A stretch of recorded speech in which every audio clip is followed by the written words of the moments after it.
But Alice met with you, right? Uh, So she's aware and everything. yeah, Right.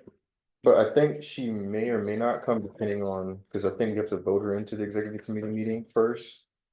For her to be an official executive member, so I don't think she was required to attend, but she did say that she may or may not come.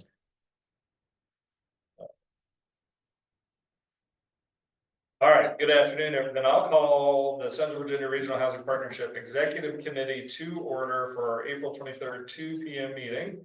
And we do have a quorum present in person. And I see Mr. Park is online. Good afternoon, Will.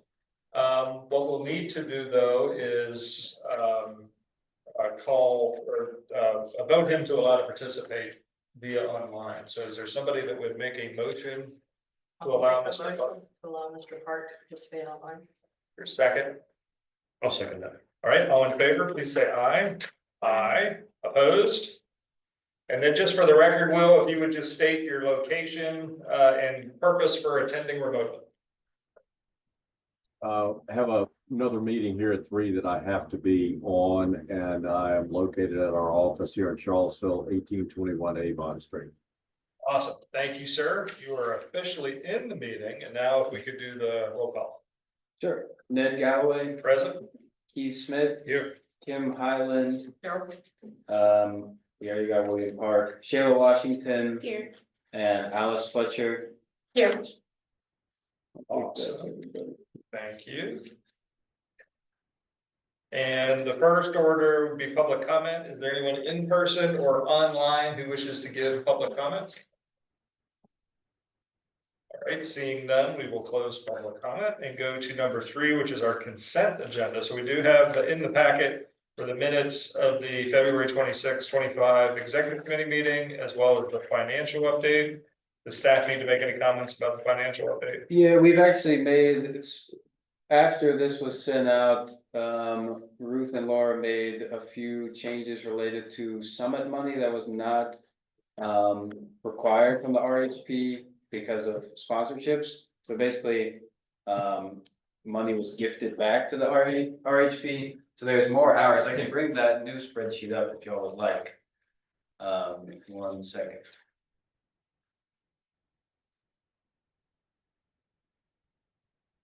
Assume I'll have to share my screen. And this info is in the packet, but if you're looking, it's page, it's just after the minutes.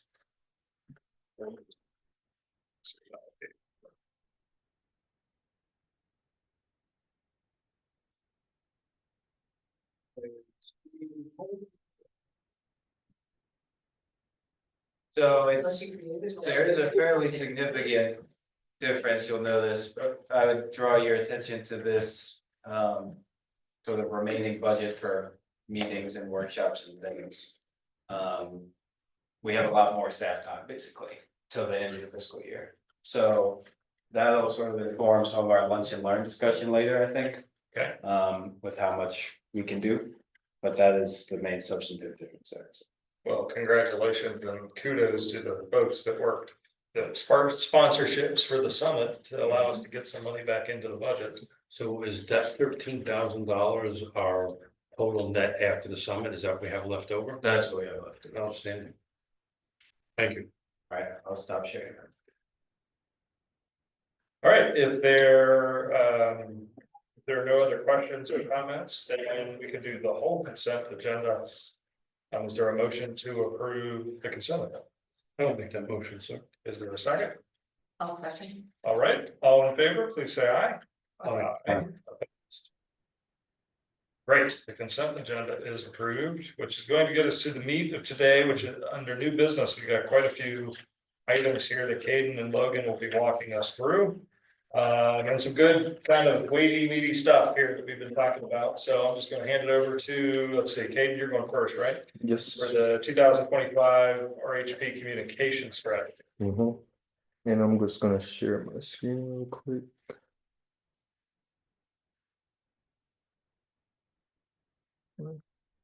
There it is.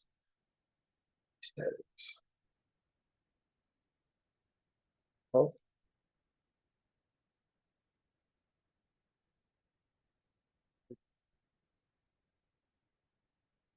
Oh, okay.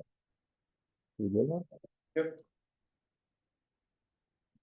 All right, so, I do believe we are ending a little bit earlier. I can click that, maybe we can get a little bit there. There we go. Probably still needs to be bigger, but. I mean, it's full screen on. Can mine. you just go to your Zoom and maybe increase that to like 150 or 125? Yeah, maybe. Mm.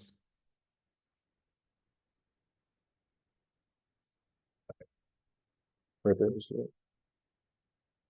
Scroll. Yeah. All right, so just for the sake of time purposes, I kind of just want to cover three main points in this, and it's more so on the communication channels. I'm just scrolling up to it now.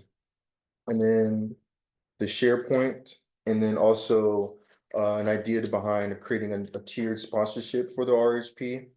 And so pretty much the first thing we have is the MailChimp, which we already use, and we have an objective behind it, target audience, and content strategy. The idea behind this communication strategy is for if someone beyond me wishes to take up on this role and continue the outreach for the RHP, they have the means to do so by following this strategy. So that was just one method. Another method that we did just have is LinkedIn. I know the TJPDC had a section for the Regional Housing Partnership to do their separate posts, but now the RHP has their own individual LinkedIn, which we can utilize a lot more and have a more personalized engagement with our people. So the idea behind this is local government officials, policymakers, housing developers, nonprofit leaders, and business professionals. And it lists the content strategy behind that as well. Facebook is also something we plan to utilize more to promote a lot more of our events and get that broader community outreach as well, get more involvement through our community and our localities. And it lists obviously the engagement strategy, the content strategy behind all of that. X is something I'm still kind of skeptic on, just in terms of I hear mixed views about it, but that is something I'm planning on testing out, and it's going to be used similar in the fashion of LinkedIn and Facebook, where I'm going to repost things.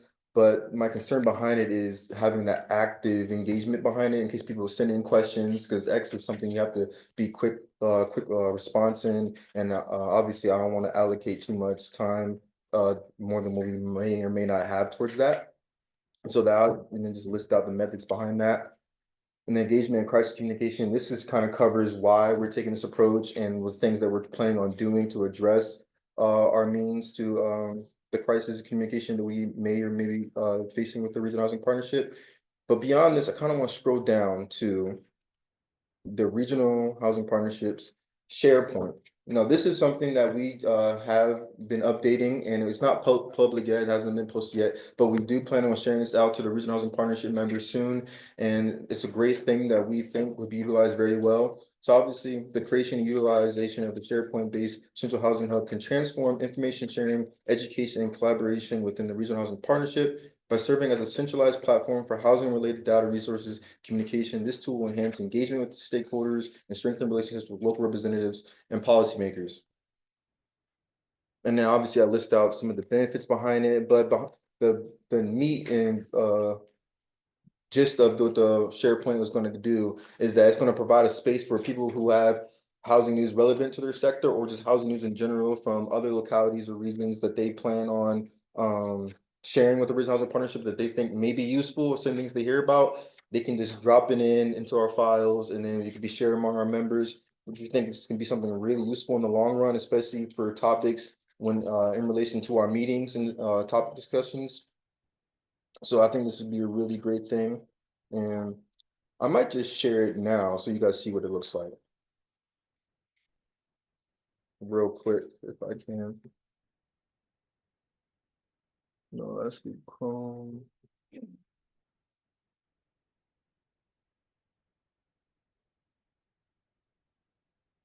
you guys see this one? There we go. So this is what it looks like when as soon as you open it. There it's updated. This would take you to our homepage on the TJPDC's website. This would take you to our blog page. It's kind of laggy a little bit. This will take you to the Regional Housing Summits page, also on the Regional Housing Partnerships website page. You scroll down. This has our leadership, RHP structure, and then some of our mission and goals. We have our, if you click this one during the upcoming event, it's listed down here in some of our events, which will be updated as time goes on. But this is what you guys will mainly be using. So in order to access some of these things, you just click it. So say you want to see some of the newsletters, it'll take you there. It hasn't been filled with anything yet. Current projects, if you guys have any current projects you guys are working on, you guys are just dropping in here. And then presentations, you guys have something to present in for upcoming meeting. But then if you guys want to drop something new, you just click this and you send something in. But if you don't have something that is relevant to a Word document, Excel, you know, something more concise like that, it says it's an online article. You can just click here and then you would just simply drop it in here and create it through there like that. So this is what the SharePoint is going to be looking like. And then obviously at our bottom, we have some of our links, the LinkedIn, the blog, and then the mailing list down there at the bottom of MailChimp. So we'll be fleshing this out more and then sharing it among our regional housing partnership members. Hopefully this is something that will be really useful tool for us in terms of resource and information sharing and just getting the word out quicker beyond just our regular scheduled meetings. And then I believe the next. Did you do? Oh, Ruth started the SharePoint. I just edited it and started adding all the more details into it. So yeah. It's nice. Good job. I mean, it's very clear and concise and easy to follow. Oh, thank you. Yeah. All right, so the next thing I believe is the advisory committee details. I'm excited about this Yeah, let's one. hold there just for a Okay. second, because I think we would invite some more questions and comments on the communication strategy. So we can have questions or comments? Thank you. Caden, so we'll have the ability to create our own folder. So if we want a folder for a topic or Okay. whatever, we will have access to that, or is there administrator that goes through? We just directly go in there and create a folder. Yeah, that option where the little plus was, you can create your own folder among the Excel, Word document. and But that's things just like that. limited to us, Mhm. right? Yes, Not the public. yes. Yes. If you would like, we can have a folder dedicated specifically to the public, and then we just won't have them access to edit. They can see it, they can't put Yes. anything in there. Outside of the executive committee, who can post stuff to it? Who would have access to post to? Ideally, we would want the full body to be able The to whole participate in this, yes. Great. Other question? I got a couple more questions. Awesome chance. Yes. So has the commented stakeholders, who are the stakeholders? Pretty much, so the RHP is composed of the 4 pillars, and so that's kind of the things we want to get in touch with. So when we keep referencing cross-sector and stakeholders, that means for-profit, nonprofit, business professionals, nonprofit leaders, policymakers, everyone who has some stake involved with housing, that's who our target audience is.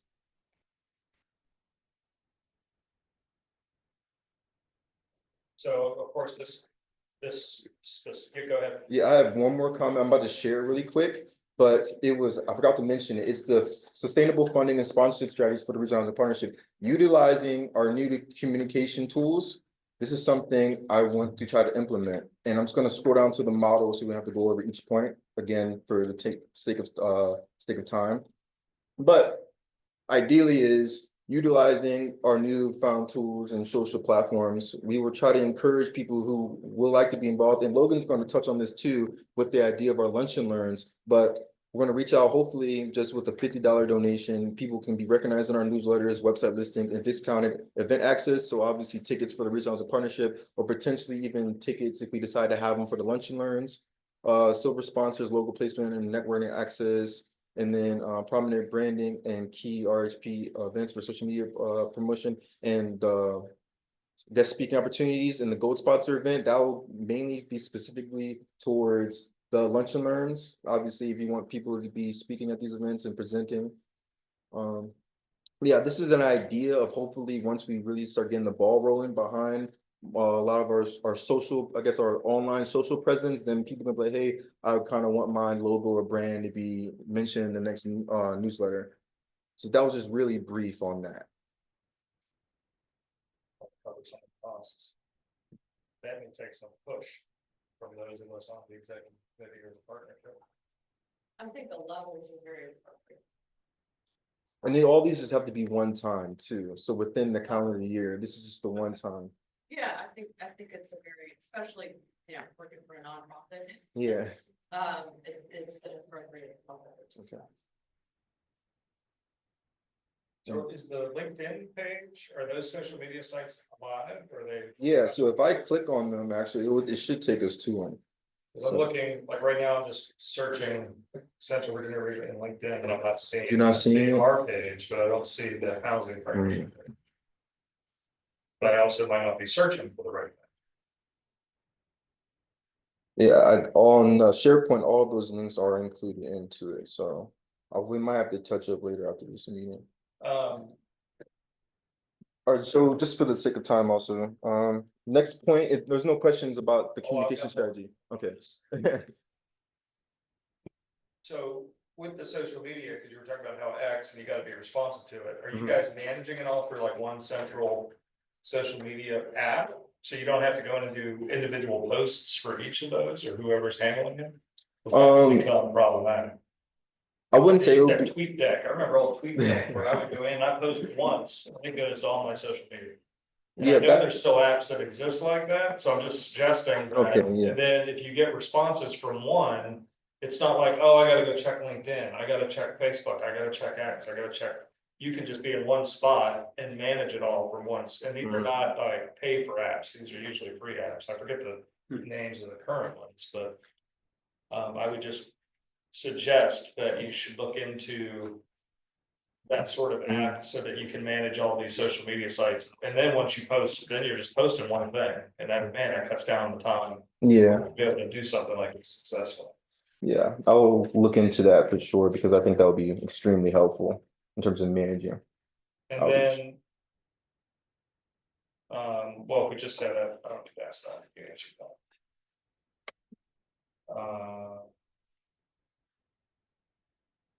I would encourage, especially the executive committee members to. Since this came up in February, and it sounded like there were, like the content, we should be able to put content from the summit out there. Okay, Right, like right away, we should just be able to post things, links, anything we have that's summit based that we had told folks that they could come back and rewatch, whether it's Mhm. videos or any of that. Like that content should be, have its own folder, just be in the SharePoint ASAP. Then I would encourage executive committee members that if you have things to share, whether it's your own organization or just general for the good of the topic, if you would, to start posting in there. What it would be really cool is once it goes to the full partnership, it's already got active stuff happening. Mhm. So that then they, I mean, it's one thing to go in and be like, well, nobody's posted yet. Versus going in and going, oh, I'm not included, it's taken off, the bus is leaving the depot, I gotta get on the bus, so. I would encourage us to do, I've been tracking and keeping my own links kind of set to the side, to say, once we had this up and running and access to it, that I could just go in and start posting that stuff. So I would just offer that as a good idea. And I don't want us to be worried about divergent thinking, maybe Will, I would throw this your way, but I know that sometimes, using an elected official versus a developer, sometimes you could think, well, maybe they're not always on the same page. I think that kind of sharing of information should be encouraged and celebrated. That, I'll use Albemarle for an example. Our developer incentive thing has definitely been a piece of interesting conversation in terms of what we've received or not, and then conversations I have with folks, there's competing ideas or thoughts there. So if there's like information out there that speaks to this stuff, it's okay to have that dialogue, because that's what we should be doing as a partnership. So I hope that we can, maybe when we send out an announcement message to folks, we can kind of capture some, I don't want to say best practices, but some for good of the order type stuff that says, look, we encourage this type of information. We want stuff that's out there that's, good. Think of your audience, not just us, but also the public and who they're coming, or who could access it. So it could be stuff that helps them find housing. It also could be for policy debate, et cetera, et cetera. Yeah, that's a great point too, because one idea that Logan might touch on as well is for the lunch and learns, there'd be a thematic based idea to where each quarter we have a theme, to where we have a dedicated amount of resources saying, hey, today we were focusing on the developer's perspective for this lunch and learn. If you have any housing news or relevant information towards this topic in terms of market costs or just, the cost of projects currently, then send them into the SharePoint. And that would be one way to promote or just encourage engagement through that sense. So. Right. Cool. So you do know one of the scariest things about SharePoint is anybody who has access can overwrite what other people have written.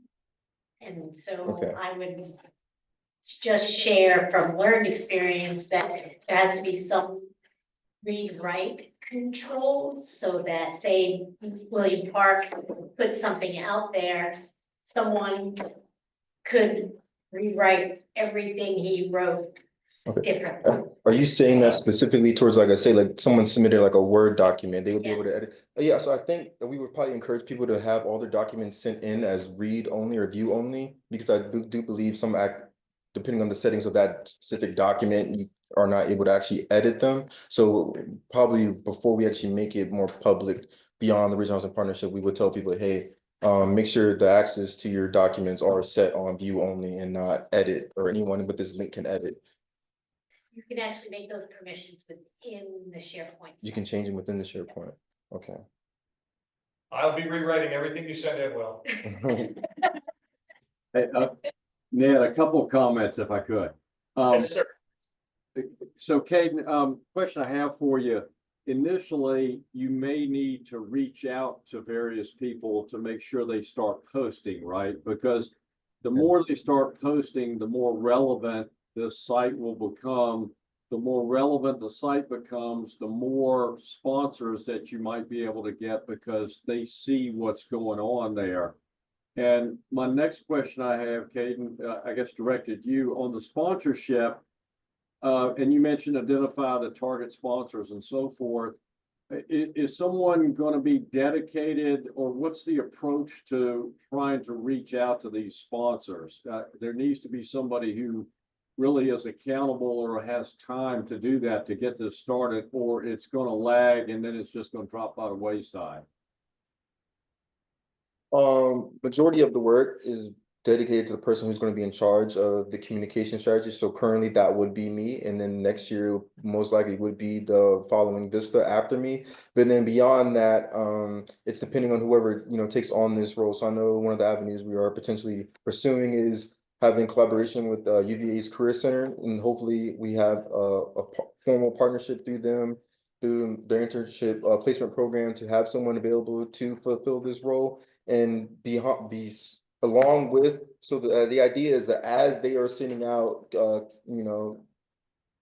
information or just content through our communication channels, that along with this, that they're also sending just sometimes personalized or direct emails, and potentially even contacting some of the people who are our sponsors at the Regional Housing Summit that we know, hey, they've donated before. Let's go back through some of our sponsorship lists that we have already accumulated over the years and reach out to the people and see if they're willing to start participating again, especially when we announced that we are going to start doing more specialized events in between our meetings, such as the lunch and learn. Say, hey, these are a great idea that the Regional Housing Partnership is going to start utilizing more. Hey, we would like to sponsor this discussion if it's something that you're interested in or have some type of connection with. So that is one of the ways that we are trying to implement obtaining sponsorship while also being engaging to our communities.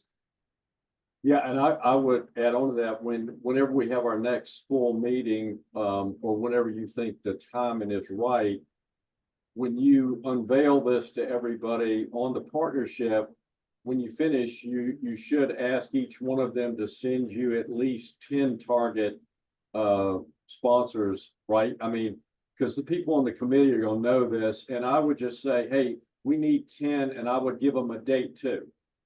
And then you can follow up, and if someone hadn't gotten it, hey, we're waiting for your 10. And then that gives you, right out the gate, that could give you 120 sponsors to reach out to or something. Okay. It looks good. I think ideally, we're hoping that the next bit, like the Vista role is being more well defined, if you would, like the job responsibility and what the pieces are under the Vista role versus it just being, it was kind of organic the last 2 years. But this is now kind of well defined and some very specific. Now, if we don't get a Vista person, then we'll have to revisit who's going to do it from a staff standpoint, but. I think the intent is that they're going to continue to attempt to get a Vista person in each year to help with the partnership. Right, any other comments, questions on the communication strategy? And obviously, if you go back through and reread as it's in the packet, if you have follow-up type stuff, you can send that to Logan, Caden, and Ruth. Just copy all three of them, because I'm sure this will continue to be tidied up until we get in front of the whole partnership, which will not be until June.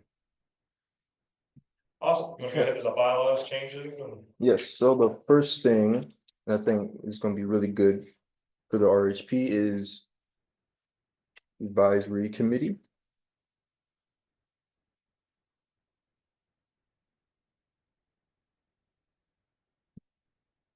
Please zoom in some again.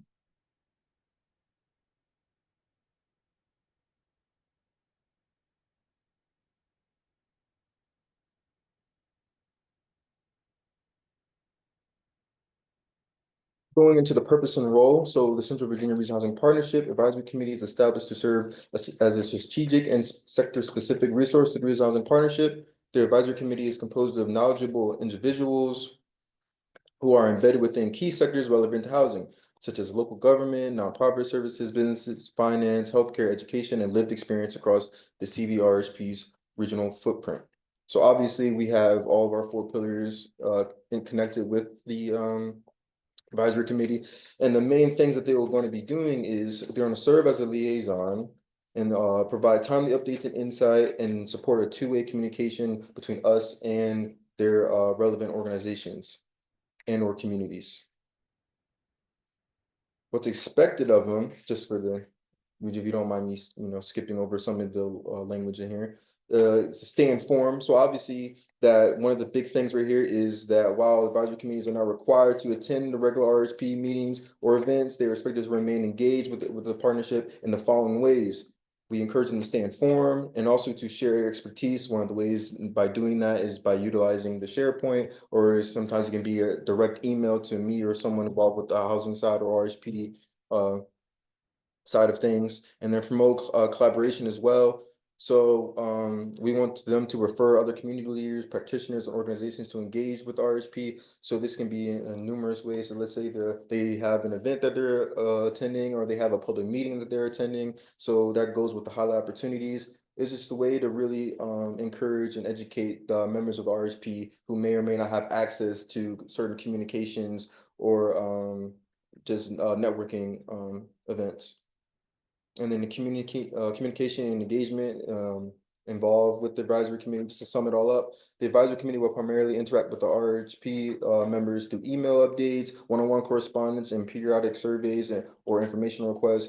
RHP staff or working group leaders may occasionally schedule targeted outreach meetings or informal check-ins with the advisory committee members to gather insight on specific topics. In fulfilling their advisory role, members are not expected to commit to substantial time or resources, but rather to serve as an accessible and informed contributors who help ensure that the RHP remains inclusive, responsive, and attuned to regional dynamics. I think this would be a great way to expand the regional housing partnership, especially for people who may have concerns about the time demands that it has and just the time dedication that the RHP brings. So just the meeting requirements.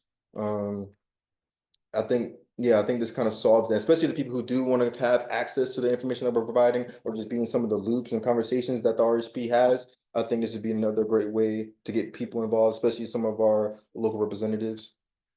If I could just jump into Mhm. one distinction, previously there's been like an advisory panel, I think it's called.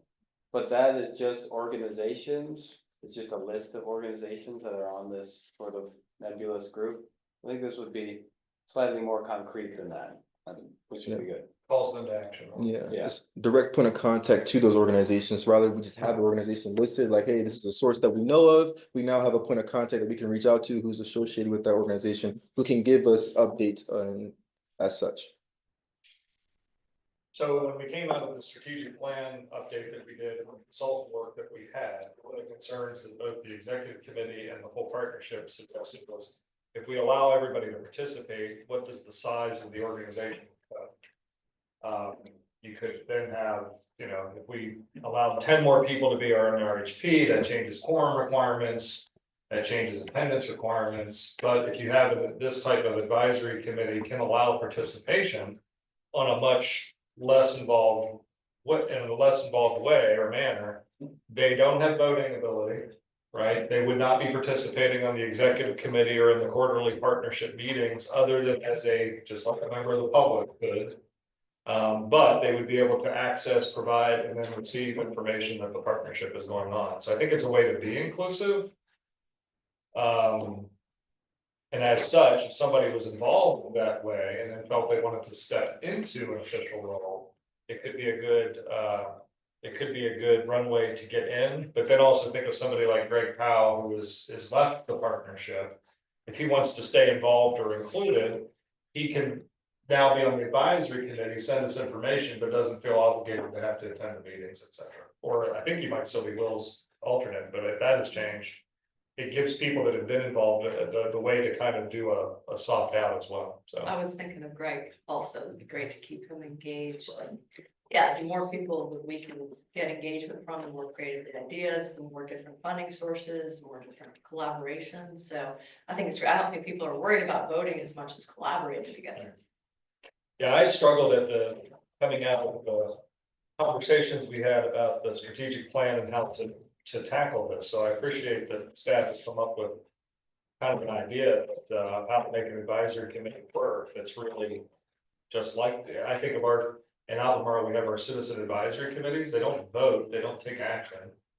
But they're there to receive community meeting, they interact with staff. I'm there as a liaison, they give us feedback, and it's a really helpful and creative way. So in my head, when I was learning about this, I thought, oh yeah, if it works, it could work in similar fashion to that. Which is, at least from my standpoint as a policymaker, it's been very helpful, so. We use the same thing for the Urbana Louisa Housing Board to add advisory positions. Particularly, we had a planning and community development director who wanted to be on our board, but he felt like it was a conflict of interest. But he could be actively involved, and it kind of drew him into our, our circle more actively.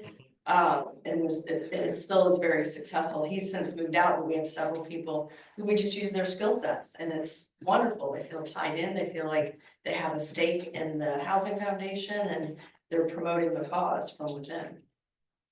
This could be a good way as to Will's good suggestion about the sponsor piece and the call to action, like send us 10 in. But if we hit all the attendees, I'm assuming we've got email addresses for all the attendees of the summit. That you could send out a promotional type bit that said, form this advisory committee. It's not membership, it's not voting. But you could probably quickly pull in some folks from that. I was thinking the planning directors for both Urbana and Louisa have not been actively involved with this, but this would be a way to get more engaged without obligating them as much. And, a state senator that doesn't, I don't know if he represents part of Nelson, but I'm thinking of, was it Sears? Was that his last name? I'm forgetting the gentleman's name, but he was in attendance there. And if you had a staffer or somebody that wanted to participate. Was it Cipher? Cipher, that's it. Like, what part of the TPPDC does he represent? I think he's in Urbana and Louisa Okay, so and Powhatan. so if he had a staffer that wanted to be involved, they could sign up and be included. And he's very conservative, and I think, I have worked hard to broaden my net, and it's been very good with, it's something everybody can get behind. Is housing and, promote that on both sides of people working together. Well, that's his world, he's in the housing from the development side, correct? Isn't that what I don't know. prior to being a state senator, I believe he was a developer or involved in housing development, so his expertise is there, but I'm not necessarily saying he would be the one to join, but if you had somebody that any of our local state level electeds wanted to have their staff folks, they could sit on the advisory committee just to kind of keep things going. It'd be a great way to create awareness, yeah. So, any other comments or questions about that? So what this would require, however, I think Logan introduces the idea that in our bylaws now, we have this advisory council, correct? Yeah, there's some, I can't remember the exact term for it, but there is a brief mention of an advisory group, but it's just a list of organizations I think it's meant to keep those organizations apprised generally. I don't think there's been anything actionable in there. But what could be creative is figuring out a way to turn this into action through what's already existing in there, so we don't have to necessarily do any bylaws changes. That will be. We may have to, but I mean, we just have to study it and look at it. I haven't read that in recently to see how it's worded. Yeah, I think we created it originally to be as flexible as possible. And this is great stuff because when we originally set it up, you know, we wanted to be inclusive but not unruly as a board. And the way that it's finally shaken out is pretty cool from somebody who was ground floor starting it. So it's good to get more voices in the room, but also not bog the board down or the body down from functioning, so. Yeah, I think did it's actually take a stab now that I remember it at the bylaws. I can pull that up. I drafted up a change to the bylaws, but maybe we can save that for another. I was gonna say, maybe what we'll do, if you could send out what you have to the executive committee along with a copy of the bylaws, we can all get ourselves reacquainted for it. Maybe we can put that down as a little work item for us to tackle at the next executive committee meeting. Yeah, we're not, are we meeting before June? We have another one, because we're not doing monthly. No, I don't think there's one before. Let me see, I have it up here. Nope, next executive committee is after, it's in July.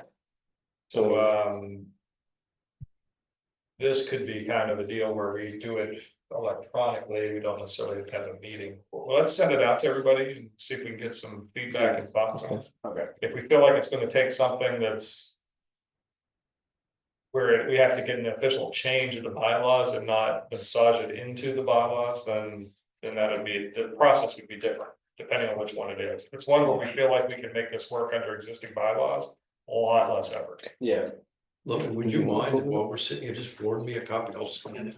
yeah, I'll sure. Scan it while. I Do you can, wanna pull it up or no? yeah, I mean, I don't know, I can pull it up. Yeah, if just y'all would send like. it to me and Okay. I'll talk it out. What's the date of the next July meeting? It is July 23rd, although I think that's kind of That's the tentative. executive committee, so the For next the executive. RHP would be in June. Yeah. June 25th is the next full partnership meeting. Or the 23rd is the executive. I think that's still a little bit tentative, but yes, that's what we have it down for. So if you remember, we've got the full partnership quarterly, we're moving the executive committee to being at least once per quarter in addition to the full partnership, but we just haven't been doing monthly, and if we need something. Like if this was a true bylaws change, then we might have to maybe pull together a quick special meeting that's an hour or something online and to get it ready for June, but I don't know that that's gonna be the case for this particular. Cool. So that kind of brings us to our next set of bylaw changes, and new business is attendance and extra alternate and member orientation materials. I'm going to go into the member orientation materials. Let's keep our volume up and direct it at the owls, so. Oh, yeah. Going online. Why is my PowerPoint not doing the? What? Not popping up with the share for the PowerPoint. Oh, it's right there. Yeah.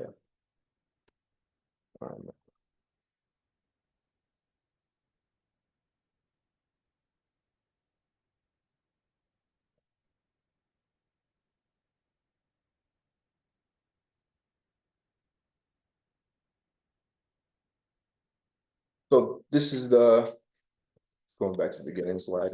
All right, this is the, I showed Alice this in her orientation. This is what's probably going to be used, well, this is the draft version of it, but this is most likely going to be used to our next RHP members as we start adding more to our partnership. I have to run through this with Kurt as well. But pretty much, there it goes. Has our mission listed, our role, what we're trying to do with the Regional Housing Partnership. I'm gonna go fairly quickly, just so we can get to the attendance part, where that's where the bylaws changes are. So it has our meeting schedules, obviously, members will occur currently and not meet less than twice per year. Shows when we're meeting, where our locality served. what's expected of our members, obviously attend meetings, and the advisory committee will help with a lot of this. And accessing resources. Lists out what our membership is composed of. So we have our executive members, our voting members, as well as a description, which is the 4 pillars. The scope of work, so what we're involved with. So Regional Housing Summit gives a description of the Regional Housing Summit. Gives a description of our meetings, so what's the purpose of them, and then some things that we are typically talking about or discussed in our meetings. In attendance, this is the new part, so. Point 1, absences by partnership members must be reported prior to the start of the meetings. So ideally, what we're trying to get done is if we know someone who's going to be absent and their alternate is going to be absent as well, at the end of our meetings, we usually are engaged with a roundtable. So by having people send in information prior to their absences, we can have information and still share, say, hey, so-and-so is involved with, X at their organization, or would like to share that so-and-so is has heard about this, involved with whatever sector that they're participating in. So that will help in terms of having some more engagement among our members. Point 2, members of the partnership are required to attend at least 1 meeting within a given year. Obviously, this is going to help with participation. And an important thing, note on this is the attendance of their alternate is sufficient if they cannot attend. And in addition to adding 2 alternates to each one of our members, we believe this will help create more flexibility in terms of alleviating some of the absences that people may, gather throughout the year. And then a big point, point 3, organizations cannot miss more than 3 consecutive meetings. Upon the 3rd absence, the respective organization will be notified of the next meeting they will need to attend, either them or one of their alternates. This is to set a firm guideline procedure so people can follow. And then if absent, alternates can, just restating it again. And alternates, just if everyone's aware, alternates will retain the ability to vote in the absence of the corresponding member. Contributions, what's expected of our members. Members are expected to provide resources or housing information at least 1 time in the SharePoint within the given year. I don't believe that's too much to ask. All you gotta do is send in something 1 time. It can either be something that the organization is involved with or something that they may have just come across on the internet.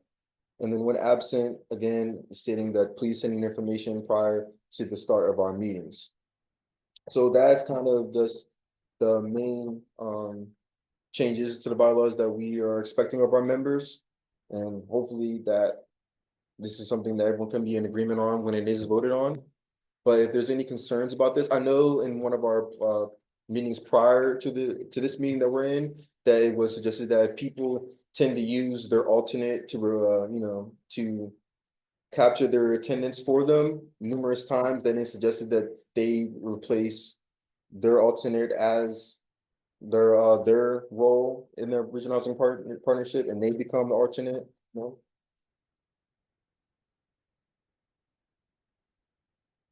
But if there's any concerns about this, that would be great to hear. Reactions here? I'll speak up real quick. I think this is a good thing to have. I mean, I think it makes people accountable, and if you're serious about being on it, you should try to attend. And the key is having alternates. I mean, case in point today, Alice and me on this. I'm not sure we both need to be on it, but I felt like I need to be on as long as I could, and she's going to do a better job when I get off anyway. So, I think, Katie, I think this is a good thing to have. And with that, I do need to jump off to prepare for this next meeting. So, good seeing everybody. Thank you, Will. Thank you. Other reactions? Questions? I like the structure of this, combined with the advisory council, so you can kind of pick or choose. If this partnership is too much for you to attend, then you can kind of default to the advisory council. So I like that there's options. I really like the spelled out the policy updates, legislative discussions, data market trends, project initiatives, updates. Having that kind of structure to kind of let's go through these things. These are very valuable to us who are, boots on the ground. To have that organized would be great. Useful. So we have, over the last couple of months, we've had a push to get jurisdictions or places that did not have alternates named. So we've been reaching out and going, name your alternate. This was triggered out of us not having quorum at one of our last meeting, and as soon as you don't have quorum, then you can't. We are a public body, so voting on the minutes and the financials alone needs to happen. You can't do that if we don't have quorum. So I feel like I know that places were getting their alternates named that didn't have alternates in place. Plus, I don't think one a year is a overly burdensome requirement for two people. You should be able to get one of the folks there. Now, the executive committee's got a little different. We may have to spell that out at some point. We may have an attendance requirement for the partnership. Okay, And an attendance requirement for the executive, because I feel like, I get why one meeting a year when you only have 4 meetings. Okay, I get that. But the executive committee meeting has the 4 quarterly meetings plus at least 4 executive committee meetings. And potentially 1 or 2 on top of that. So the attendance rate for the executive committee members, you might want to think that through and go, okay, what is that? Because that really needs to be, I'm trying to think of what the commission's attendance is it 3? If you miss 3 in a row, 2 in a row? As we increase the scope and number of people who are in the membership, I think it's going to be easier to have people rotate on and off, and that it's going to be a little more enticing to be on the executive steering committee, and you're going to get the people most engaged. Great. Yeah, so I think for the main body itself, this makes sense. I echo and agree for executive committees and or whatever committees we're gonna be creating. Or the working committees or ad hoc committees, for lack of a better, that in terms should have probably a more robust attendance requirement than what outlines here.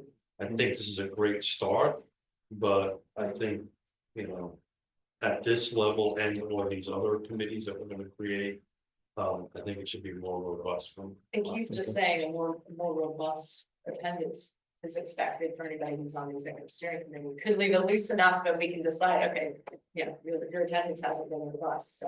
So Logan, thank you for sending me the bylaws. I think that the way I read it, I think this body can create whatever it wants. Yeah, The executive committee may create such committees that deems advisable from time to time. The executive committee shall appoint a chair and members of each committee. The executive committee may appoint members and non-members of an executive committee to serve on any committees, provided that each committee shall have at least one executive committee. So whatever you're going to create without changing this is going to require one executive committee meeting to be on. Other than that, I think you can do whatever you want, whatever this body wants. Is how I read it. Thank you for sending. Right, just real quick, because we were just talking alternates. Mike Pruitt is no longer our alternate from Albemarle. It's Diane McKeel again, just because of his work schedule. We have to get over it. Diane is the Transit Partnerships appointee, but she would also be my alternate in the event that I could not attend the board partnership meetings. She'll attend, if she were to attend an executive committee meeting, of course, and I'm not in attendance, the vice chair would run the meeting, but she would be able to sit in here as well. Which she's done in the past, it's been a few years, but. And I don't think we have, I think we've got all the alternate stuff figured out by now. yeah, I just in that document I sent Keith, I just added 2 to the alternates. So, I mean, I don't know if there's much change in the bylaws that needs to be done other than that, but, yeah. Now, in terms of the vacant piece for the executive committee.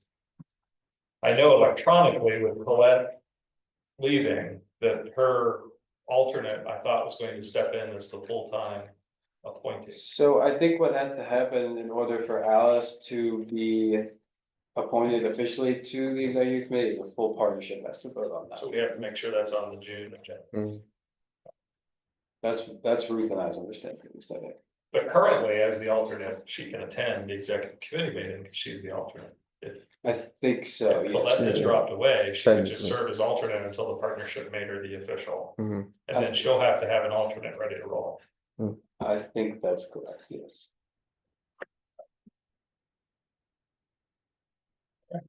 That brings us to, if there's no other member orientation items. That brings us to the lunch and learns. Is this, I'm sorry, is this member orientation gonna be shared with the whole group at the next? Yeah. Okay, so I think Okay, helpful. yeah, we can present at the next full body. It's for everybody, like I didn't go through an orientation, a lot of people did, right? It would be helpful. It's nice to have it spelled out. But I think we need to. You know, like how we do staff updates, when we do executive committee meeting, like we're getting into some meat and potatoes here that they'll have, they have to see it. We have to make sure we keep them apprised as to what we're working on. So the lunch and learn, so to back up a little bit, I think this is.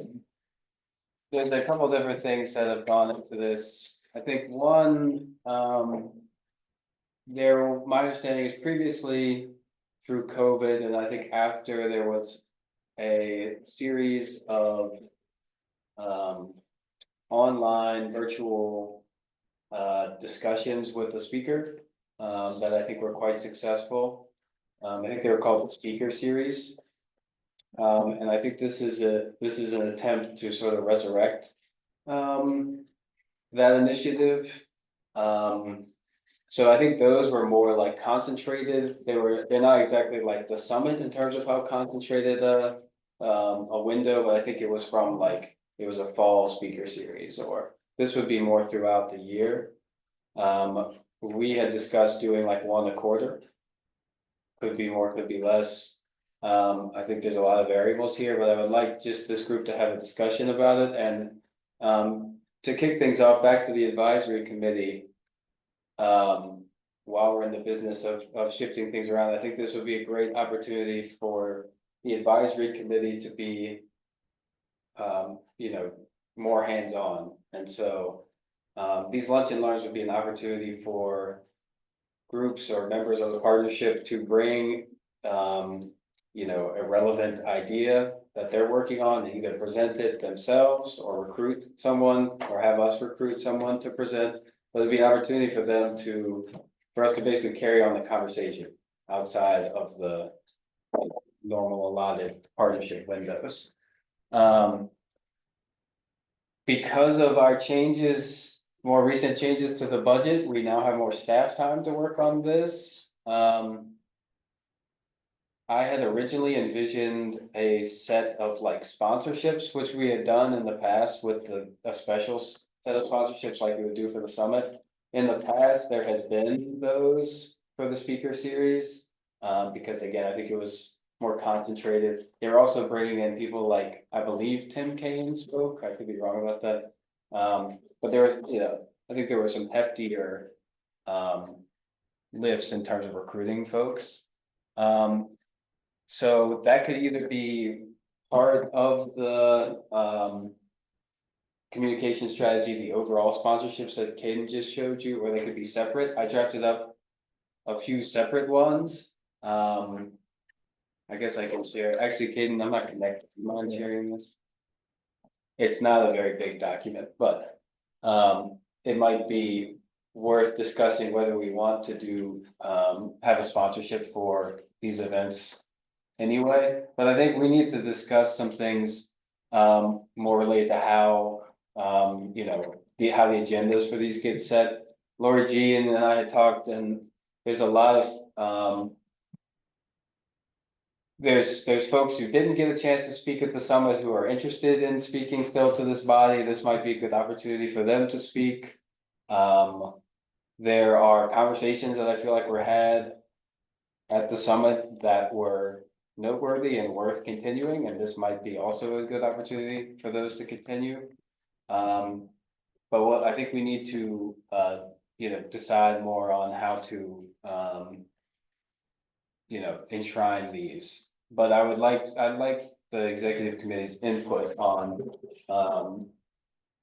just how we get this, kind of do we wrap it up in the advisory committee? Is that one of their sort of primary functions, is to inform these discussions?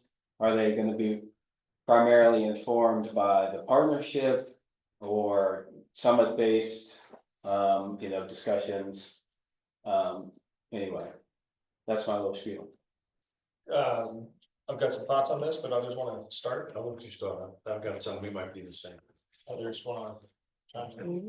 Oh, Laura Jean looks like. Oh, sorry, you pointed at me, so I'm like, sure, I'll talk. Well, I don't have to. Any executive committee members have quick reactions to this? You can go about it, yeah. Laura Jean, go ahead, and then I'll. Well, I don't know that it needs to be added to, but yeah, it just. We have a few builders and attorney folks who work regularly on affordable housing. And have it put about line tech and things that were requested in the post-summit survey. I think, has everyone received the requests in that post-summit survey? Okay, yeah. Anyway, so yeah, we have. Yeah, Yeah, we have 3 that we can circle back to, but yeah, obviously it needs to be based on what.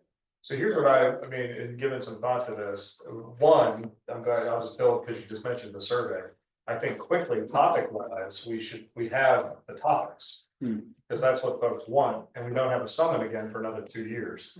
So it's almost like the lunch and learns can fill the gap of the topics people are interested in, build on the momentum of the summit to get us into the next summit. Because we don't want to use 2-year-old survey data to inform what our next summit should be. We should attack and do stuff with those topics.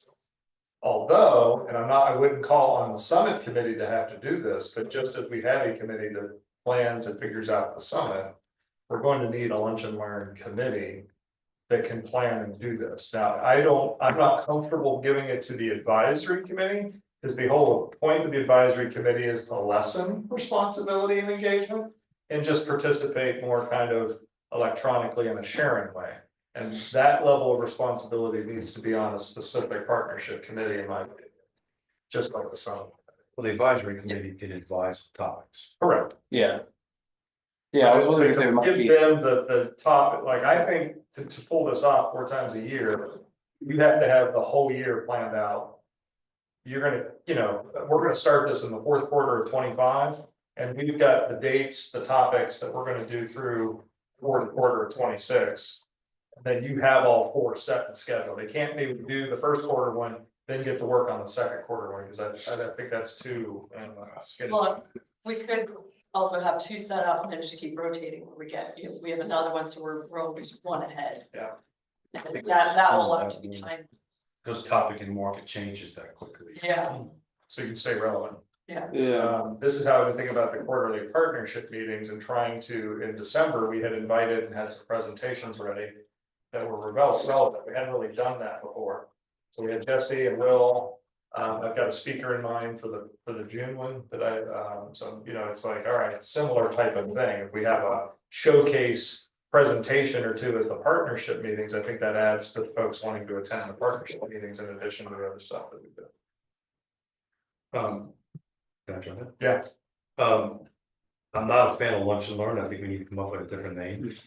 So I've been letting AI help me with that as we're talking. But I just, because we're not gonna, typically lunch and learns are you usually have lunch physically in a space. So that's, I think, coming up with a new title might help inform how we move forward and, lead forward or some sort of roundtable concept on it. And Logan, you're 100% right. When we did these during COVID, they were extremely impactful, very targeted to what was going on at that individual time and in the world on it. So I would do that. My opinion is I would keep the topics local. I would keep it focused on solution-based topics and speakers on it, so we could attract the local folks to engage. And I do quite a few of these in my world, and the ones that I find that are the best engaged, attended, and walk away from it when it's 2-way, when there's a lot of Q&A involved in it. If it's just a webcast where somebody's gonna get up and go blah, blah, blah, Yeah. blah, you're not gonna get good engagement. And absolutely, each one should be sponsored. I don't think the standard fee that you were talking about gets anybody this. yeah. Can you wanna pull up that thing? Yeah, I just took a stab at it and it's mostly just a template for feedback, but. Yeah, we had discussed, getting folks in, this would not cover the staff costs.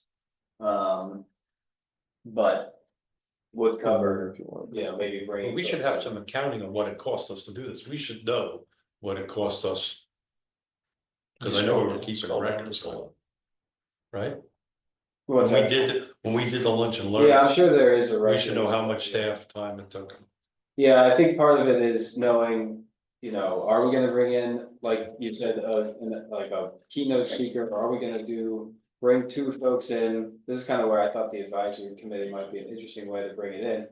You just get some folks there who wanna share what they're working on. Maybe one or two, maybe they work together, maybe they don't. Maybe they're just in a similar field. And have it be, like you said, more of a panel, just an opportunity for you to say, okay, here's some folks that you can, share what you're working on. So the feedback I received personally from the summit was particularly about the listening panel. And how it really didn't get good until the last 5 minutes, right? So, something like that would be, I think, useful for it. I just think if we want to be impactful as a regional body, we should be focusing on regional solutions. It's great to hear from somebody from Portland or Seattle, which is great news, great stuff, but I think the people that want to attend is like, okay, what is, from my perspective, what are the real solutions that we can implement on the ground now? And bring people in that can tell that story. But that's my 2, 3, 4, 5 cents. So an idea is just going off of what you just said, which is a thought came. So we should try to get two people not necessarily in our region, but two people who have opposing or just different approaches towards a housing and have them talk. I was ideas. just saying that one panel Oh. didn't get interesting until the end of it. From the people that were in the room that I was talking to, right? It just didn't get to the meat and potato of what I think that topic was supposed to be about, or the people that I'm talking to on it. And I'm not suggesting topics, I'm just suggesting it should be local, it should be solution based to grow off of the success of the summit. And if you want to do a panel style thing, we have 4 people, maybe you can pull one person from out of the area that has experience and then bring in some of the local folks so they can add flavor to the outside. And it's super important from my perspective that this is a 2-way conversation, 3-way conversation or whatever, instead of a bunch of people with a moderated discussion, because the people in the room are gonna want to engage, or virtually. That's my. Should it be live? Oh, yeah. I think live. I mean, should it be like in person? And broadcast? I think that becomes expensive. Yeah, Yeah, the idea behind them being virtual is because when you start inviting a bunch of people, obviously the Water Street Center's capacity, you have to have, chairs available. And then along with that, people are concerned about parking, and then people may get hungry along the way. So by having it virtual eliminates all that, and people can just, tune in as soon as it starts. I think there is an argument to be made maybe for the hybrid option. I don't know. Again, like you said, it's more expensive, but. Yeah, hybrids never work. It's so, right, it's so difficult to manage. Who's online, who's not Yeah, online. I mean, I personally think it should just be online, I like agree. for folks who want, commune in person. I was just thinking, if you had like 20, 10 or 20 people in person, like a smaller group in here, and then it was focused on online to the broader audience, I think there's some value that you get with some of the people who are there in person. And the speaker is speaking to a live audience as well as everybody online. I think that creates a different engagement. And everybody knowing, being very comfortable now with hybrid. And having somebody, run the online part so that it stays engaged. And there's an argument, I think, to be made. I'm sure of it, and I'm sure there's a lot of ways. It's like, I do at least 2 of these a month. And the hybrid ones are always difficult. Yeah. Are always difficult. Because either the online people are excluded or they 100%, in person. 100%. I think in my opinion, you should either do it online. I think your engagement will be much larger too, because let's say we do a rural focused one, right? You know, and Ned's working someplace or whatever he's doing, and he wants to chime in and can participate from his perspective. But, you know, I don't know, I just think the intent here is to make this online, simple, inexpensive, but impactful. So what I'm hearing, a couple of things, just process things then. So it sounds, if, is there any disagreement that we should form a separate committee for the speaker series or whatever the name is, I think? Is what we need, what the executive committee is going to have to do, we need to make a decision right now, if we want to do these, when's the first one? In the meantime, then we have to do the work of forming the committee to do the work to have the second one ready to roll. Or we say, well, we're not gonna do the first one until October. Let's get the committee formed, let's get them going. I think waiting till October kind of ruins some of the momentum coming out of the summit. 100%. So the executive committee is the speaker committee initially to quickly then get the folks from the partnership volunteered and tidied up and then hand it off to them to do the work. And then I think they can figure out sponsorship level, mix, if we're gonna do hybrid, remote, I mean, they can, then that's the committee's piece. The executive committee can say, first one's online, here's the topic, here's the date, let's roll, pull it off, and then in the meantime, get it ready to do the continuation. Can I ask Stacy a question? Hey, Stacy, can you hear me? I can. So is this something that your committee can tackle? The lunch and learns or whatever we're gonna call them. Yeah. Yeah, I guess. I don't see why not. I think we did during the pandemics because we were set up to do the summit, which didn't happen, so we just switched over to organizing the seminars. So that's my thought. If it's already set up and capable of doing it. Look, Lori Jean, is that, because you have the staff So for that? I might be, yeah. Oh, got it. well, here's the summit Oh, yeah. committee, they've got a 2-year cycle going. When you form a committee, this could be a way to pull in some other folks to be a little bit more engaged. Got it. I'd like to keep my sense, and I'll give this, I have to reflect on this a little bit. I don't want to muddy up the summit committee, because then the next time the real summit planning gets going, these speaker series should continue to be going on, even in, maybe it skips that month or something, but it should be separate work. So I don't, I would imagine the folks on that committee could be very helpful since they've done it before.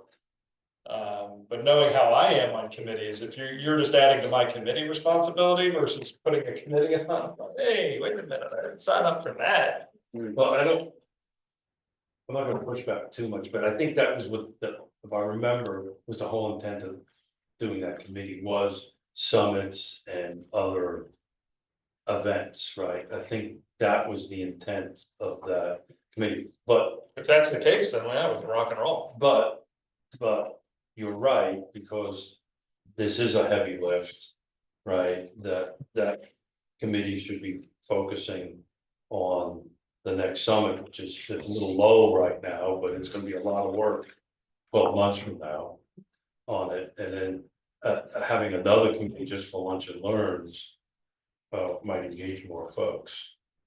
I just wondering if we're gonna spread. So staff. I think we have some time to figure that out. I think that today the committee should make a decision about when do we want to do the first one. We've got to get, if we don't answer that question, we're gonna be in June and we've not done. I think the sooner the better, I'm on board with that. So what would be, I have no idea what it takes to pull one of these off. So I don't know if Stacy can be helpful in that.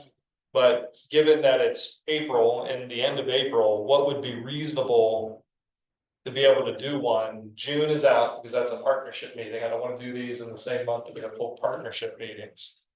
I'd rather advertise going into one or coming out of one that we did one. So you need at least 60 days to pull one of these off. So right away, that's May, that's June. So July is the absolute earliest, and that's a terrible one to do something. Well, I mean, it may depend again on who we're trying to recruit. If it's people we know well, you know, maybe this is just the first one. But, you know, if we're talking about local solutions based, we've already been speaking to people about the, you know, folks who missed out on the summit. You know, we have these people's contact info. If it's then just a matter of creating a Zoom, you know, link for people to show up and there's no super robust agenda, it's more of a discussion, like you say, Keith, that might cut down on that time. I'm not sure. I just think logically to get on people's schedules, make it put together, even if you had a topic today, I think you're looking at 45 to 60 days. To put it I have a together. relevant one and I'm open to discussion on it, but Virginia Housing will be coming out with their workforce development awards in June. Which will be a recurring thing in the next 5 years altogether. If you have maybe Chris McNamara, who's running it, who's at our housing summit, present on which projects were awarded and why they were awarded and where they are in the state. That would help the next cycle of people who want to apply for next year to the workforce housing development. That's just throwing out an idea that would be very relevant to just happen. Sounds like a good idea to me. What, do we want to say? I mean, I don't think July is a good month, but August sounds like the earliest then, unless we want to do one in June and don't care that it's part of the regional housing partnership. I would just add to what's already been said, just to keep in mind, if we're trying to recruit sponsors and if we are thinking about marketing, it's not just getting a speaker, there are kind of other components just to keep in mind for the planning, but I don't think that necessarily means we have to. I appreciate your point, but I think the executive committee's got to make some decisions to get the first one going. Figure out who's going to be on the committee so that by the time the second one's in place, the committee's up and doing the work. I don't want to wait until the committee's up and doing the work because like I said, then that will push us into the fall, I'm sure. Just going out and asking people, do you want to participate on the committee is going to take us a couple of weeks. Well, I think the first one, to be honest with you, we can do it internally without a committee. Is that what I'm hearing you say? Yeah. Okay, got it. We just, the executive committee makes the decisions, we put it forward, what the cost, if we have spot, we can find one, great, if we can't, we're rolling with it, whether or not we have it. We got the capital. So, yeah, these don't sound real cost intensive. But then that gives us time, in the meantime, we've got that going, we've got the parallel track of who's going to handle this now from series 2 or session 2 on. So that then that's just handed off and the executive committee's not doing that anymore. Well, if we have to pick a topic, I'm in with Kim's topic, right? When do they announce it in June? June, yeah, they Like just, a sense of the time of month? no, they did not, but Chris McNamara. And he's attended our summit, so, I mean, he may not be the speaker. He's the one managing the applications. Yeah, any of those guys over there might be a good contact. It was closed March 31st. And they expected to have, decisions. I know he said they had 25 projects that applied to it for $15 million. And it'll be $15 million for 5 consecutive years. It would also be, explain, who it's intended to benefit while they're doing it, and kind of get the word out to more people. How, Stacy, Keith, the last ones, how long were they? Were they 60 minutes? Were they 90 minutes? Were they? I think they were 60 minutes. I think we did 45 and can't remember if I don't think we did Q&As, did we, Stacy? We did, we asked people, I think the first one, we let people ask questions, which we realized was a bad idea. So we asked people to put questions in the chat and then we would sort of filter through to make sure we didn't have to answer the same question 3 times, that kind of thing. So I do remember them being about an hour total. 100%, that's right. The people were dropping the questions in the feeds. Yeah. And either Gretchen or Gretchen was reading them out. Well, what would your thoughts be if to give it a little bit more? If you think they'd be announced by it, what if the opposite of my suggestion of not doing it in a monthly or quarterly partnership meeting, but we make the first series in tandem with the next quarterly partnership meeting? Where if the meeting's 2 to 3:30, or if it's usually 90 minutes, we give 2 to 3 for the speaker series. And then we handle the business of the full partnership in the latter 30 minutes. I mean, it's the same thing as adding. Having a couple of spotlighted presentations for the partnership meeting, but let's make the spotlight the speaker series, and then by then, we at least gives us a deadline to say, then we can announce the next one will be fourth quarter, which would be October. Will it be a remote meeting? We can make it remote. Nothing that the last full partnership was in person, right? December was in person, so there's nothing to keep us from being remote. And the summit meeting was in person. So we're good by that. We have plenty of time to announce it ahead of time. Yeah. That'd be nice, because I think that would pair nicely. Is the executive committee comfortable with us brainstorming that a little bit, and then the chair, vice chair, and staff making that decision in our pre-agenda for the June meeting? I am. Sweet.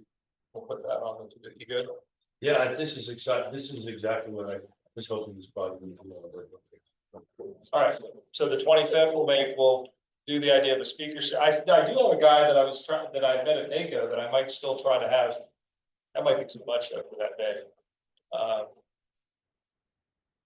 But I'll ponder that, and then we can think about it.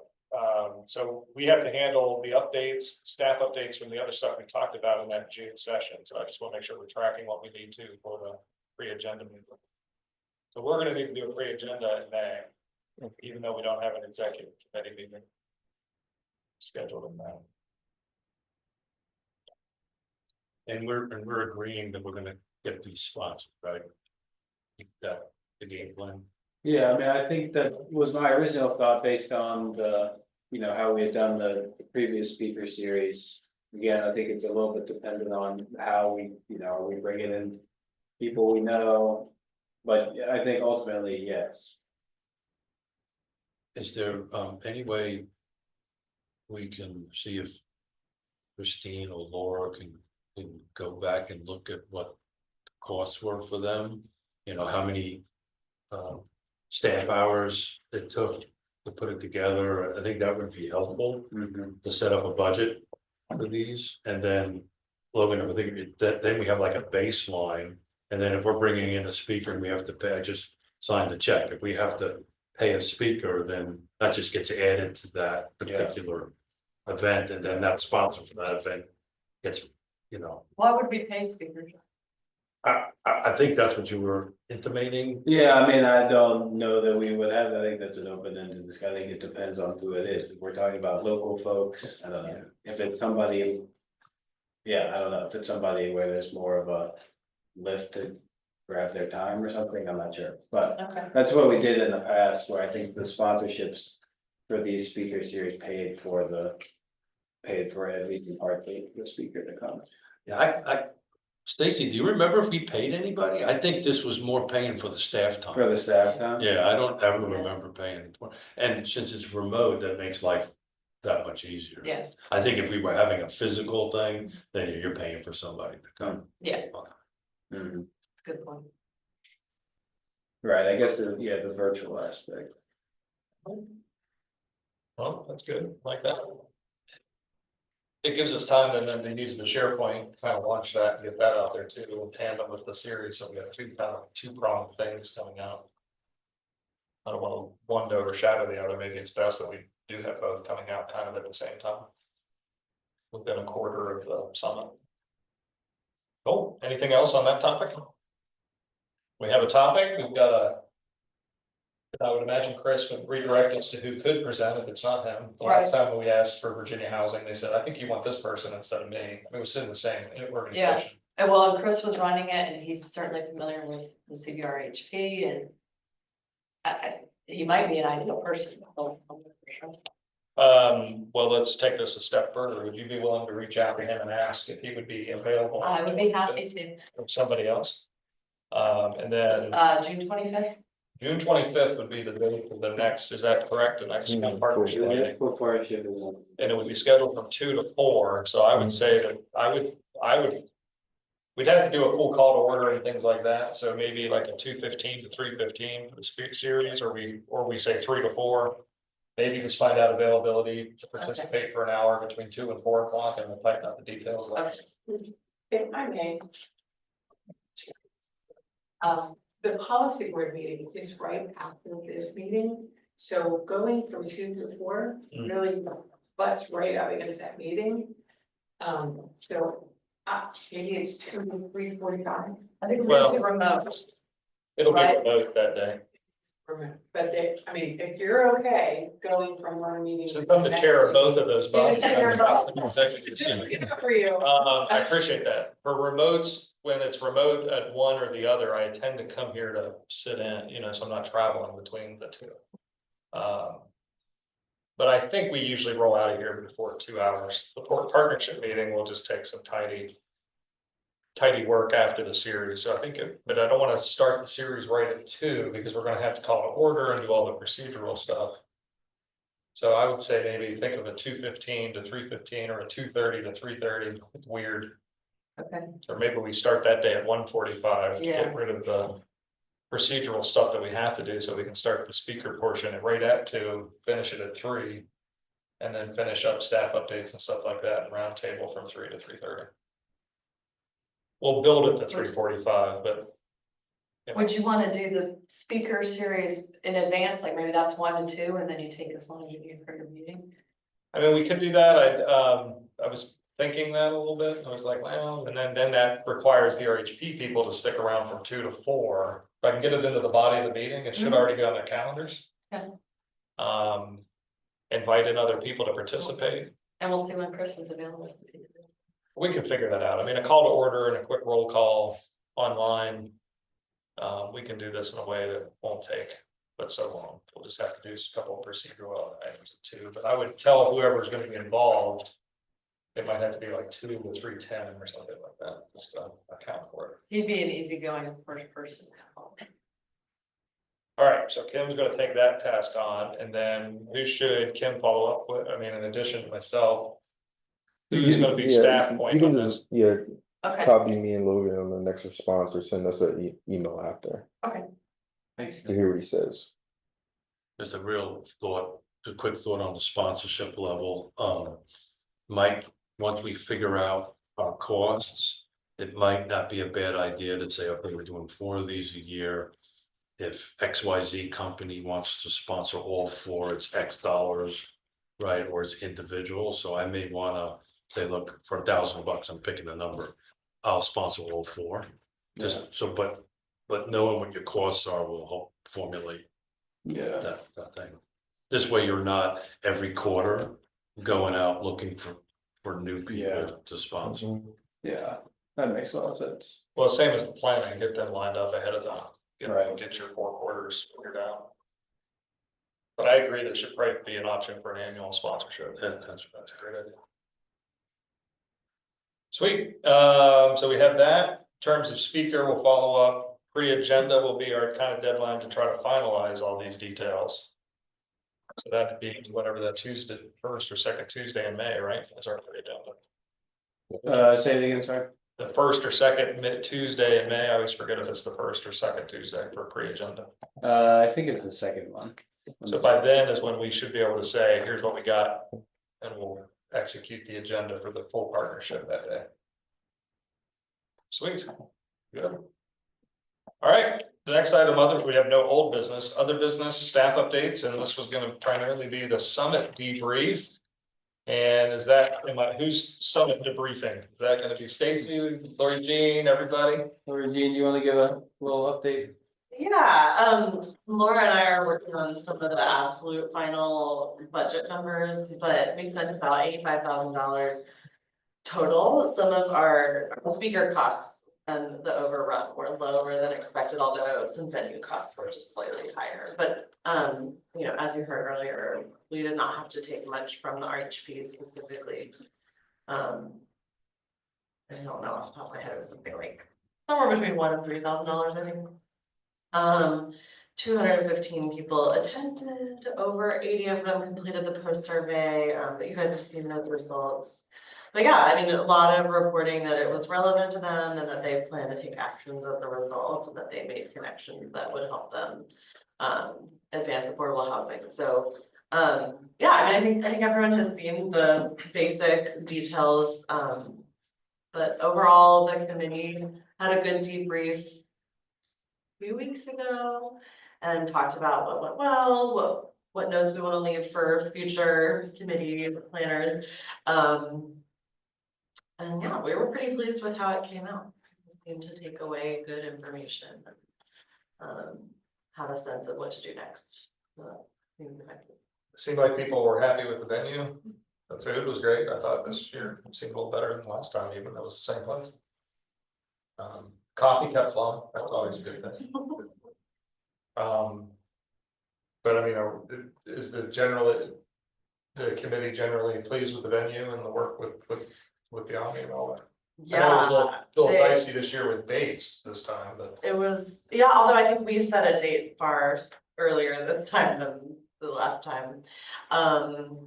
Yeah, I mean, I would say personally, yeah, we didn't get any negative feedback from the committee about that. I mean, personally, I would say they're part of why the event goes so well. I think it would be pretty challenging if we had to find our own caterers in a different event space that doesn't have their, you know, it's just, Yeah. they have kind of a great thing running. And the AV is all included, so that is pretty handy, as far as the Omni specifically. But obviously, we would want to revisit it, you know, I think this time we did should we look at other venues, but when we saw the limited attendance that we would be permitted in other venues, that was actually the biggest deciding factor of why we stayed with the Omni this time around. There are not a lot of locations in this town where you could go above 200 or even hit 200. I mean, I still think people seem pretty good. Seemed happy and energetic, and they thought it was worthwhile. That seemed to be the sense that day. It wasn't like, oh, what are we supposed to be doing now? Or All that of my working staff seemed to be- came, yeah, they were all pleased on all different levels. That's good. Yeah.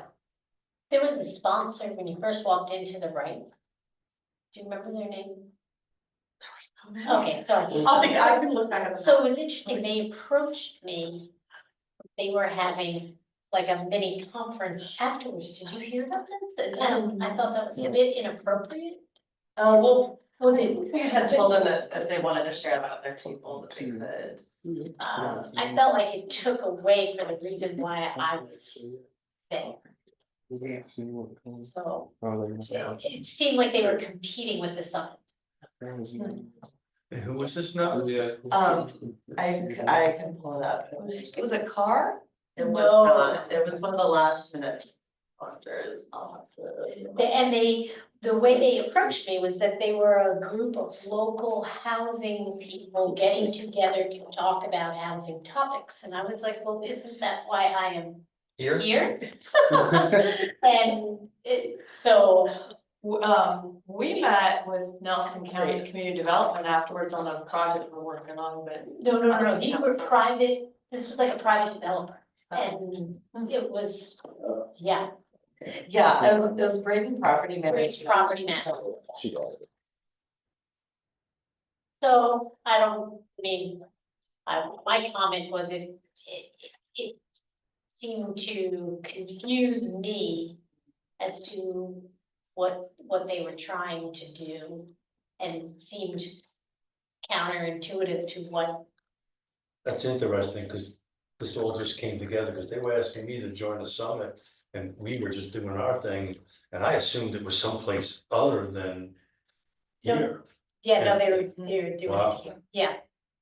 Yeah, Like as in the Omni, they were hosting an event? Yeah, they were hosting it in the Omni right after the That is- summit was over. That is somewhat odd. Yeah, so I don't know, I just think. I know those folks. I'm gonna talk to them and say, hey, what was going on, and just get some background for it. And report to the summit committee. Yeah, it's just like, hey, how'd it go? I'll handle it nice, but trying to figure out why they were using our space for their meeting. Yeah, well, they were promoting their summit and their committee and what they're doing. Did we know that before we started?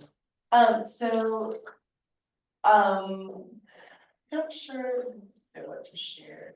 Oh, But yeah, I mean, I think that their event was at the code building following. Yeah, that's what I was told. Oh, okay. Yeah, Okay. but it sounds like it was confusing. It was for our very attendees. confusing, Yeah, yeah. that's good. No, because it was made clear to me it was a different location, and now it sounds like it was in this location, so I don't think they crossed any lines, and they were just hanging out, having a conversation. Yeah, that is helpful feedback though, too. So they were networking, which is what that was all about, right? Okay, got it. I will not make a phone call then. Thank you. Well, I think the summit can just, when you're talking to other folks and they ask what they can promote. It'll just be on the radar for the committee to think about. Cool. Any other items before we leave this one? I would say that in addition to what Kim just suggested, the topic for the first one, that from the executive committee, if y'all have other thoughts or ideas or people for the speaker series, and or a presentation of the full partnership at a quarterly meeting, to shoot that over to, for now, Logan, Caden, and myself. This may be too soon too, if it's June 25th. I don't know when they're deciding, so. Right. He may be the next one, but I'm gonna put a call in. Yeah, and we may have to find somebody else, but I still like maybe the idea of combining the first one into the partnership meeting. Gives us a good kickoff for the next one in the fall months or September even. Something like that. Cool, well then, even more so, if you have other thoughts or names, be brainstorming and send it to us, because we may need a backup if we don't get it down. Right. Well, that brings us to our roundtable. We already did the SharePoint site, so we've got the summit debrief. So we'll just go around the horn here. So Kim, roundtable. I just announced at the directors meeting for TJPDC that we are having a groundbreaking in Louisa County on May 13th for our affordable housing project. Yeah, we're very excited. So it's going to be a pretty broad event. So we're pairing it with another social and food bank that is co-located with our offices in creating awareness. And we've done almost 100 repairs already this fiscal year. And do they have a link or anything out there that's online, a press release or anything like that?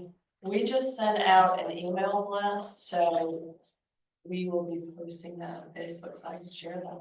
I was thinking that this gives us good to take stuff from roundtable and putting it in, doing the test run of our SharePoint file. Okay. Ask the folks upload some of Did you this guys stuff. receive that? There was an email that went out. I think you're on your It's possible, I can't remember off the top of my head, I can check. Great, but I'll send it to you. awesome. Anything else? That's about it. All right, Alice? I did not come prepared to roundtable. Yeah, no worries. So roundtable, this is your first go. It's really sharing from your world, any updates that they would be pertinent or for good of the order. And if you think of anything like that when you leave today, I would suggest, let's practice the SharePoint and getting those items out there. Yeah, well, I can share that Kim was tremendously helpful in helping our newly built and opened property in Savannah to help us make some local connections to spread the word about the affordable housing that is available now in Savannah, and was instrumental in helping us with Region 10. So that was really great. And we did talk at the And we housing did talk summit, at the and housing because of summit. that, we Yeah. had another meeting and to try to get some tenants in there who met the criteria. Yep. Great.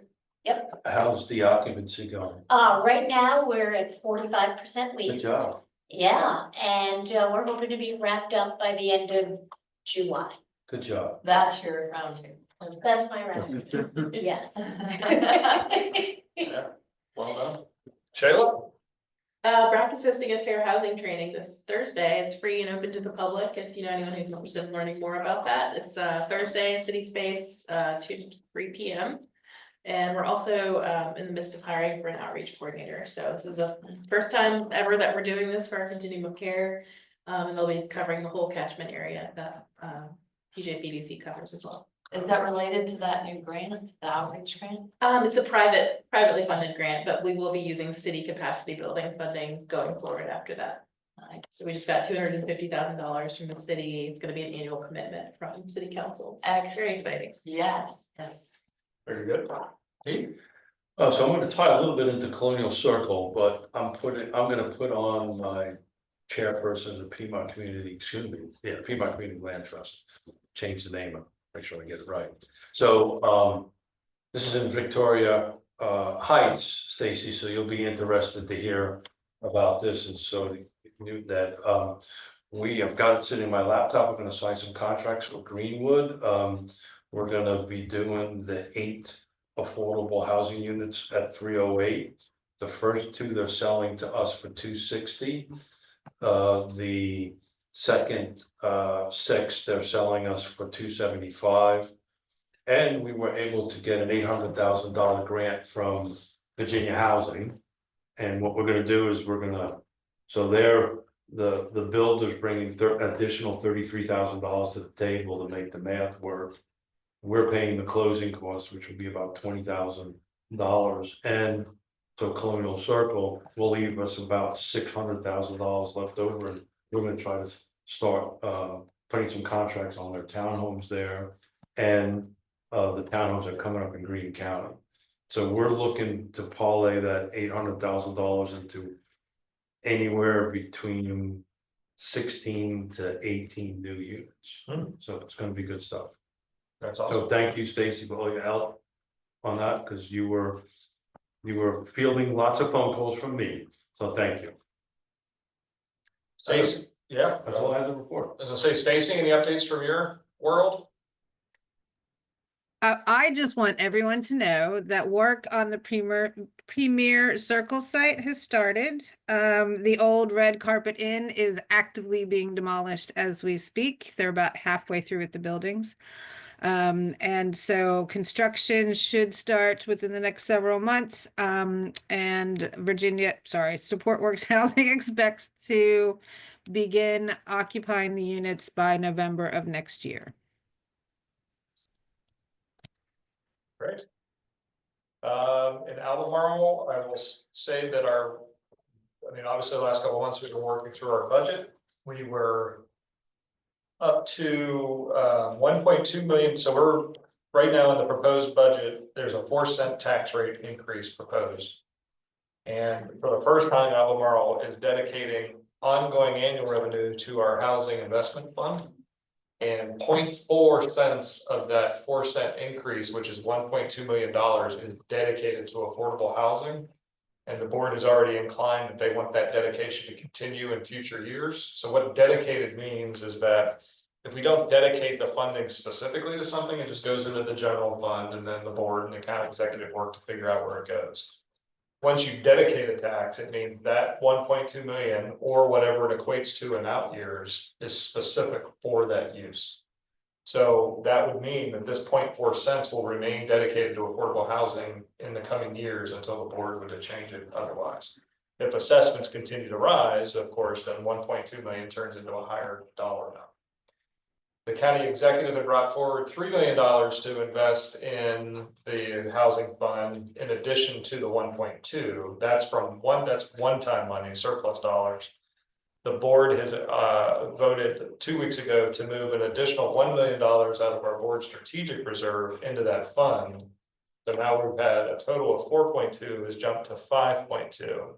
And then, of course, the board still has to vote on the final budget. So if that doesn't change, then this will be the second time, I believe, that we've managed to surpass $5 million for an annual allocation to our housing investment fund.